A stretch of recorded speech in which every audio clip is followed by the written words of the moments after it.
Je renonce au vol parce que celui qui est en moi m'a donné la force, la capacité d'aller de l'avant. Alors, puisque le Saint-Esprit est en moi, dans 1 Corinthiens 6, verset 19, 1 Corinthiens 6, 19, le problème, comme l'église de Corinthe, beaucoup de chrétiens sont pareils. Ils ne savent pas que leur corps est le temple du Saint-Esprit qui est en eux, qu'ils ont reçu de Dieu et qu'ils ne s'appartiennent plus à eux-mêmes. Non. Verset 20. Il est écrit dans ce passage du verset 20 toujours, de 1 Corinthiens 6, verset 20.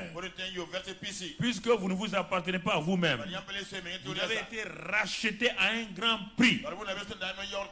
Glorifiez donc Dieu dans votre corps et dans votre esprit qui appartiennent à Dieu. Tu n'as pas, les gens disent entre tes mains j'abandonne. Dieu dit menteur, tu ne peux rien abandonner, je t'ai racheté. Non. Une femme qui est rentrée chez toi ne peut pas dire maintenant je suis en train de faire des efforts pour devenir Madame Karambiri par exemple. Elle est déjà Madame Karambiri.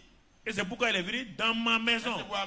Elle est entrée dans ma maison en tant que Madame Karambiri. Elle ne va pas devenir Madame Karambiri. Elle ne va pas prier pour devenir Madame Karambiri. Elle vit maintenant la vie de Madame Karambiri. Alors quand vous avez été sauvé, il ne faut pas dire vous allez vous abandonner entre les mains du Seigneur. Il dit vous avez été racheté à un grand prix. Pierre vous le dit, Paul vous le dit. Il dit au moyen du sang de Christ Jésus et par une semence incorruptible qui est la parole vivante de Dieu. Deux éléments importants: le sang, le prix qui a été payé, et la semence qui est la parole de Dieu. Dieu a fait tous ces efforts pour t'avoir à lui. Il t'a arraché de la main de Satan pour que tu lui appartiennes. Pourquoi toi tu veux aller vivre la vie de Satan pour énerver Dieu? Pourquoi tu veux aller vivre la vie de Satan? C'est là que les gens ne veulent pas réfléchir. Je ne peux pas, tu ne peux pas. Non, ça c'est du mensonge. Tu ne peux pas comment ça. Il dit celui qui est en vous produit le vouloir et le faire selon son bon plaisir. Il dit il le produit. Laisse-le produire. Tu ne veux pas laisser produire. Tu ne veux pas que ta femme fasse ce qu'elle est venue faire. Mais elle ne sera pas heureuse et tu ne seras pas heureux. Laisse le Saint-Esprit. Il est venu faire ce qu'il est censé faire. C'est pourquoi il est venu vivre en toi afin que tu comprennes qu'il est venu pour communier avec toi. Ce qu'on te demande, c'est de développer. Même dans l'Ancien Testament déjà, quand on regarde dans l'Ancien Testament, un homme qui a eu la révélation du Saint-Esprit s'appelle David. Dans le psaume 139, le psaume 139, David dit, regardez ce qu'il dit, tu me sondes et tu me connais. Combien de chrétiens savent ça? Tu me sondes et tu me connais. Je vous assure, si toi tu croyais que Dieu te sonde et te connaît, il y a des choses que tu ne ferais jamais. La crainte de Dieu allait te saisir. Je répète ça. Les gens, ils n'ont pas cette crainte-là parce qu'ils ne croient pas la parole de Dieu. Tu t'assois à la maison à ta femme. Regardez, c'est ça qui est arrivé à Ananias et à Saphira. En plein réveil, des gens qui ont assisté à un réveil. Dans Acte 4, ils ont assisté à un réveil. Et pour eux, un réveil, c'est dans l'église, pas à la maison. Ils ont vu Barnabas, pendant ce réveil-là, aller vendre un terrain et amener l'argent aux apôtres. Ananias dit à sa femme, tu as vu, Quand Barnabas est venu là, vraiment, il a déposé l'argent là. C'était formidable. Où les gens ont applaudi, les gens étaient contents. Comme nous aussi, on a 2 ou 3 terrains là, on va les vendre.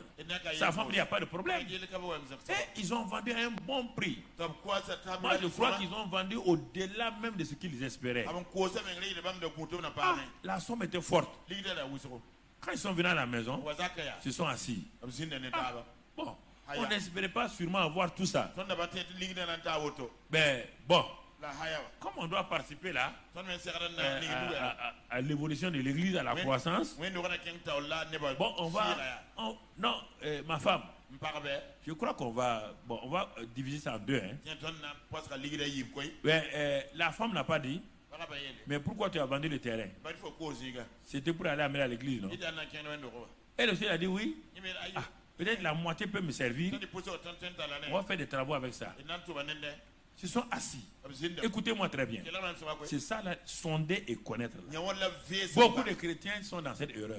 Parfois, je regarde, que ce soit des pasteurs ou quoi, je les regarde, je ris, je ris ma tête. Il dit, mais tu ne connais pas Dieu encore. Si tu connaissais Dieu là, ce que toi et ta femme vous dites à la maison là, tu ne vas pas le dire. Ce que dans votre cœur là, que vous dites à la maison là, vous n'allez pas le dire. Vous ne connaissez pas Dieu. Et donc ils se sont mis d'accord pour amener ça à la réunion du soir. Ils sont arrivés. Quand le temps est venu, des offrandes, Ananias se précipite. Avec cette somme-là, non. S'ils doivent acheter un terrain, ils ont fini, ils vont avoir le terrain. Ça, c'est les pensées des gens. Ils croient qu'ils font du bien à Dieu. Personne ne fait du bien à Dieu. Hein? Personne. Dieu t'a dit qu'on a vu la profondeur, appelle la profondeur, tout lui appartient sous le ciel. Il dit l'or et l'argent lui appartiennent. Il a dit les bœufs des collines lui appartiennent. Il a dit ce que le sol renferme lui appartient. Si tu es conscient de ça, tu n'amènes rien à Dieu. Tu ne fais que donner à celui qui pourvoit là. Tu ne fais que retourner ce qu'il t'a donné. C'est comme ça qu'on avance. C'est comme ça qu'on progresse. Et en ce moment-là, Dieu va pourvoir à tous tes besoins selon sa richesse avec gloire en Christ Jésus. Mais Ananias et Saphira n'ont pas compris comme cela. Et quand il a déposé l'argent au pied de Pierre, brusquement, la parole de connaissance vient. C'est pourquoi on a parlé pendant le séminaire là des dons spirituels qu'on va développer sûrement les jours à venir. C'est ça que les gens ne comprennent pas. Si les pasteurs opéraient par les dons spirituels, Pierre le regarde avec compassion. Il dit à Ananias, qui vous a amené à mentir? Pourquoi vous avez laissé Satan vous pousser à mentir? Jusque-là, il n'y a pas de problème. Mais Pierre va dire une phrase. C'est cette phrase dont j'ai peur que ça ne soit dit sur toi. Il dit, tu as menti au Saint-Esprit. On ne ment pas au Saint-Esprit. Dès qu'il a dit ça, Ananias est tombé raide mort. Le soir, sa femme est mort. Pourquoi? On revient à David. David dit, tu me sondes et tu me connais. Il n'y a aucun d'entre nous, ni moi, ni personne, qui va s'asseoir, même il dit, tes pensées là, avant qu'elles soient exprimées, Dieu les connaît toutes. Dieu les connaît toutes. Quand tu es hypocrite, Dieu révèle ton hypocrisie. Les gens ne savent pas que l'hypocrisie parle. L'hypocrisie, elle est trop forte. Ceux qui ne sont pas spirituels ne savent pas. Quand quelqu'un est hypocrite, si tu as les dons du Saint-Esprit, quand il parle là, tu sais que tout est faux. Tu sais que tout est mensonge. Parfois j'ai remis la tête, je continue. Il dit, mais cet homme-là ne sait pas qu'on le connaît. Cette femme-là ne sait pas qu'on la connaît. faut faire attention. Soyez vrai toujours. Soyez authentique et intègre. Rien n'est caché à Dieu. Absolument rien. C'est pourquoi la Bible dit dans le livre des Proverbes, connais tes brebis. Comment on peut connaître ses brebis? Personne. Car le Saint-Esprit comprend les brebis. Il dit, tu me sondes et tu me connais. David, il n'a pas le Saint-Esprit. Il n'avait que l'onction sur lui. Dans l'Ancien Testament, ceux de l'Ancien Testament n'ont pas la personne du Saint-Esprit. Ils ont l'onction. Donc, les prophètes, les rois et les sacrificateurs. Le peuple n'avait aucune onction. C'est pourquoi le peuple allait chez les prophètes. Mais pas aujourd'hui. Aujourd'hui, le peuple a le Saint-Esprit. Les prophètes ont le Saint-Esprit. On a le même Saint-Esprit. On n'a pas besoin de courir à gauche, à droite. Et la parole de Dieu et le Saint-Esprit te suffisent largement pour être conduit dans ta vie. La suite de David, qu'est-ce qu'il dit? Tu sais quand je m'assieds et quand je me lève. Voici un gars qui n'a pas le Saint-Esprit en lui. Mais il dit, tu sais quand je m'assieds et quand je me lève. Tu pénètres de loin ma pensée. Tu pénètres de loin ma pensée. De loin. Avant que tu ne commences à formuler tes pensées, Dieu est assis, il regarde, il rit, il dit, mais vous voyez là, vous voyez l'homme là. Voilà les pensées qu'il a.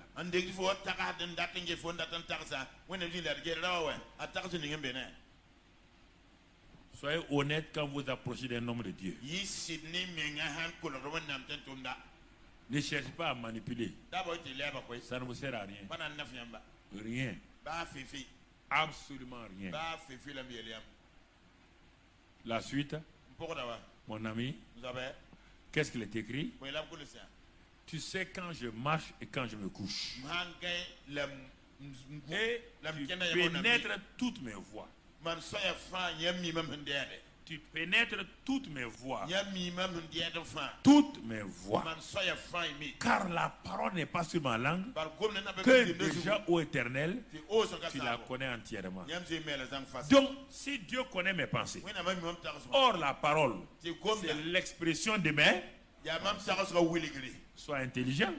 Celui qui connaît tes pensées, avant que tu ne parles là, il sait ce que tu es en train de mentir. Ça ne te sert à rien. Ne mentez pas, ça ne vous sert à rien. C'est-à-dire, il ne faut pas vous faire voir comme si vous faites des choses. Parce que, écoutez, les chrétiens qui sont assis là, plusieurs ont les dons du Saint-Esprit. Ils peuvent discerner si vous mentez ou pas.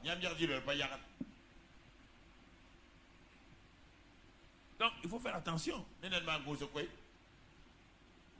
Tu la connais entièrement. Tu la connais entièrement. Regarde, tu m'entoures par derrière et par devant. Et tu mets ta main sur moi. Ça, c'est quand le Saint-Esprit est au dehors. Mais regarde quand il est dedans. Ça, c'est au dehors. Là. Et chez toi, il vit. Et toi, tu veux le rouler. Il te voit. La pensée que tu es en train de manigancer là. Et tu vas venir couvrir ça avec du mensonge là. Il voit ça. Mamadou Kanambiri, arrête de te tromper toi-même. C'est comme ça que je me guide. Toi, tu ne veux pas ça. Toi, tu viens mentir devant moi. Ou des jalousies que tu caches. Ou parfois des ambitions. Quand tu vois un homme ambitieux ou une femme ambitieuse, tu sens ça, il ne sait pas, ça sort, l'ambition là, ça sent, même à 20 mètres, tu sens l'ambition démesurée. Parce que l'ambitieux exagère et ment. Il contrôle les situations, il fait tourner tout autour de lui-même. C'est ça, Absalom. David regardait Absalom. Il dit, mon propre fils. en train de monter tout ça là. Il ne connaît pas son père David. Il ne connaît pas son père David. Absalom était trop ambitieux. Pourtant, David l'aimait. David a tout fait pour montrer à Absalom que lui, il aime Absalom. Et David même avait des grands projets pour Absalom.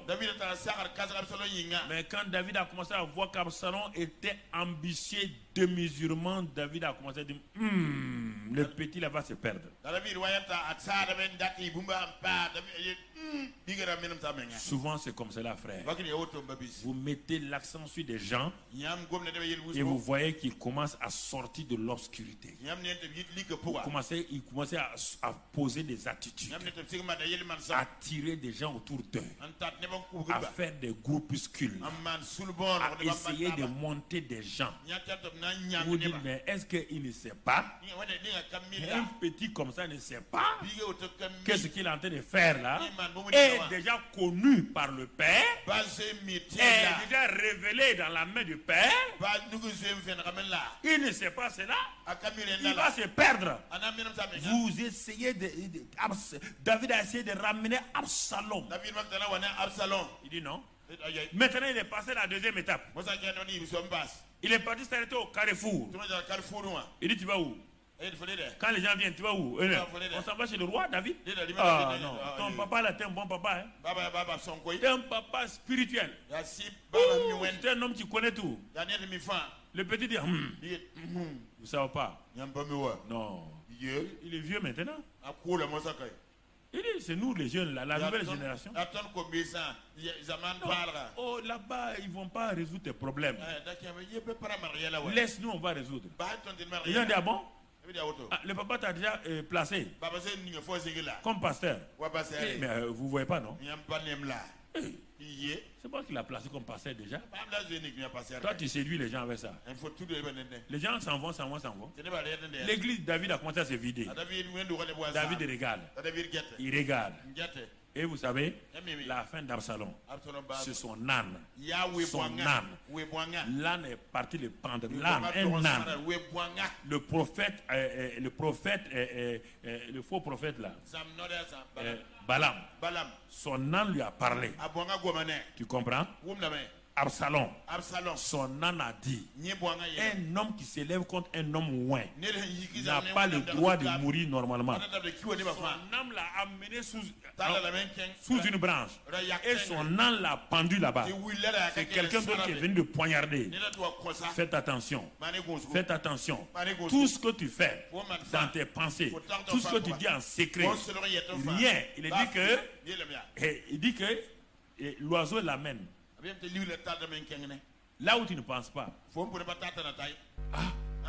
Ah bon? C'est pourquoi David dit, sonne mon cœur, hein? Oh Dieu, sonne mon cœur pour voir si je ne suis pas sur la voie de la perdition. C'est ça que tu dois dire chaque jour dans ta vie. Ne pense pas à quelqu'un, laisse les autres là. Ta femme ne peut pas te faire te changer, ton mari ne peut pas te faire changer, aucun ennemi ne peut t'en vouloir. Ton propre ennemi, c'est ton propre cœur. Ne cherche pas loin. Ton propre cœur là. Quand ton propre cœur te gronde, tu es obligé de chercher des gens accusés. C'est ça. Ton propre cœur. C'est important que nous comprenions. C'est important que nous saisissions. Si nous comprenons ces voies du Saint-Esprit, on va progresser. On n'a pas besoin de courir à gauche, à droite pour chercher des bénédictions. Le Saint-Esprit bénit les gens parfaitement, merveilleusement. Merveilleusement. Ce n'est pas des diffamations, des critiques, des mensonges que le Saint-Esprit élève. Ça, c'est la politique. Va demander aux politiciens ça. Ça, c'est leur affaire. Avec Dieu, c'est pas comme ça. On n'a rien à faire avec ça. Non. Les intrigues, non. On n'a pas rien à faire avec ça. Le Saint-Esprit, il sonde. Et il sonde comment? Parce qu'il est venu habiter en toi. Il est venu habiter à moi. Je dois l'honorer. Et comment il le fait? Il le fait par trois, on va voir trois choses principales. Je veux communier avec le Saint-Esprit. Il est venu habiter à moi. Et il dit, bon, maintenant, prends soin de moi. Hein. Prends soin de moi. Que dois-je faire maintenant que le Saint-Esprit habite en moi? Que le Saint-Esprit habite en moi. Que dois-je faire pour développer la communion avec le Saint-Esprit? Que dois-je faire que cette jeune fille-là, que je dis aimer, je l'amène dans ma maison? Elle est dans ma maison maintenant. Comment faire pour qu'elle soit à l'aise?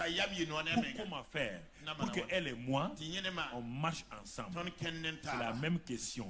Si tu résous ça pour ta femme, tu vas résoudre ça pour le Saint-Esprit. Pareil. Analogie, toute vérité est parallèle. Toute vérité est parallèle. La vérité naturelle et la vérité spirituelle sont parallèles. Première chose, mon frère, je veux que la communion avec le Saint-Esprit s'intensifie. Première chose, donner la priorité à la parole de Dieu. Je donne la priorité à la parole de Dieu. Car le Saint-Esprit ne fait rien sans la parole. Dans Jean 1, on vous l'a dit, au commencement était la parole. Dans verset 3, on a dit, Dieu ne fait rien sans la parole. Dans Éphésiens 6, on a dit, la parole est l'épée du Saint-Esprit. Donc, si la parole est l'épée du Saint-Esprit, et vous voulez que le Saint-Esprit vous entendez, vous devez développer, donc vous devez mettre en priorité la parole de Dieu. Le psaume 119, verset 105, on l'a déjà vu le dimanche passé. Ta parole est une lampe à mes pieds et une lumière sur mon sentier. Alors, si je vais développer et le Saint-Esprit me dit que lui, son épée, c'est la parole de Dieu. Donc je dois apprendre à connaître. Ma nourriture, c'est la parole de Dieu. Ma lumière, c'est la parole de Dieu. Ma lampe, c'est la parole de Dieu. Donc je dois mettre en priorité la parole de Dieu. En priorité, la parole de Dieu. Et quand elle est là, elle va permettre au Saint-Esprit vraiment de m'aider à progresser. Toujours dans Hébreux 5, verset 11 à 14. Il est dit, nous avons beaucoup de choses à dire là-dessus et des choses difficiles à expliquer. Parce que vous êtes devenus lents à comprendre. Vous, en effet, qui depuis longtemps devraient être des maîtres, vous avez encore besoin qu'on vous enseigne les premiers rudiments des oracles de Dieu. Vous en êtes venus avoir besoin de lait et non d'une nourriture solide. Donc, en tant qu'enfant de Dieu, la parole de Dieu est une lampe. La parole de Dieu, en tant qu'enfant, est du lait. Puisque je ne suis pas habitué à la nourriture solide encore. Je n'ai pas un estomac solide. Je n'ai pas de dents solides. Je commence par le lait. Le lait correspond à mon état de bébé. Parce qu'en ce moment-là, en me nourrissant de ce lait en tant que bébé, le lait contient des minéraux et des vitamines qui vont m'aider à aller de l'avant. Et je vais commencer à faire quoi? Je vais commencer à grandir dans la parole de Dieu. Mes sens physiques vont commencer à être en contact avec la parole de Dieu. Alors ma vie commence à grandir et on va le voir dans Proverbe 4 verset 20 à 22. Proverbe 4 verset 20 à 22. Maintenant, je suis en train de passer de bébé à enfant, à adolescent, Qu'est-ce que Dieu me demande? Il dit, mon fils, tu n'es plus un bébé. Tu as bu du lait, je t'ai nourri. Maintenant, tu es en train de grandir. Et tu es passé à la nourriture solide. Aux choses solides parce que tu commences à pousser des dents. Mais maintenant, tu es devenu un adolescent. Il te dit, mon fils, sois attentif à mes paroles. Il est dit que le Saint-Esprit conduit ceux qui sont fils. Voici les fils. Ce qu'on leur demande. Si tu es enfant au lait encore, tu vas faire des bêtises. Si tu es un fils, quelqu'un qui est mûr, on te dit, sois attentif. Il faut que tes sens là soient soumis à la parole de Dieu. Attentif, là on parle de tes pensées. Que tes pensées qui sont contraires aux pensées de Dieu par la parole de Dieu. Quand ta pensée villageoise l'a dit ça, quand ta pensée familiale l'a dit ça, que nous dans notre village, une femme ne mord pas son enfant, son mari. Et dans notre village, une femme, si elle mord son mari, on divorce. Ça c'est ta pensée du village. Mais pourquoi la femme t'a mordu? Tu n'as pas dit ça. Tu as attrapé la gorge de la femme, tu étais en train de l'étouffer. La femme, pour se sauver, a mordu ton doigt. C'est quelle tradition? C'est mauvais ça. Donc tu veux qu'elle meure entre tes mains. Pourquoi ta tradition? Elle a mordu ta doigt, elle l'a avalé. On ne va pas l'opérer aussi pour l'enlever. Il faut quitter tes pensées du village. C'est pourquoi il dit, prête attention. Beaucoup de gens ne prêtent pas attention aux paroles de Dieu. Ils croient qu'on parle de prédication. Je ne te parle pas de prédication. Non. Comment tu as fait pour devenir ingénieur? Quand on t'enseignait à être ingénieur, là, si tu refusais les choses là, comment tu as fait pour être infirmier? Tu t'es soumis à la parole du professeur. Comment tu as fait pour devenir agriculteur? Tu t'es soumis à l'enseignant, aux paroles de l'enseignant. Quand toi tu viens à l'église, on veut t'enseigner à être fils de Dieu, là tu refuses. Non. Ça ne marchera pas. Ça ne marchera pas. De même qu'on punit l'élève, qu'on punit les étudiants pour n'avoir pas écouté en leur disant qu'ils ont échoué. La même manière spirituellement, alors on te sanctionne. Tu n'as pas écouté. L'église n'est pas un endroit où on vient faire ce qu'on veut, on s'en va. C'est une école de formation.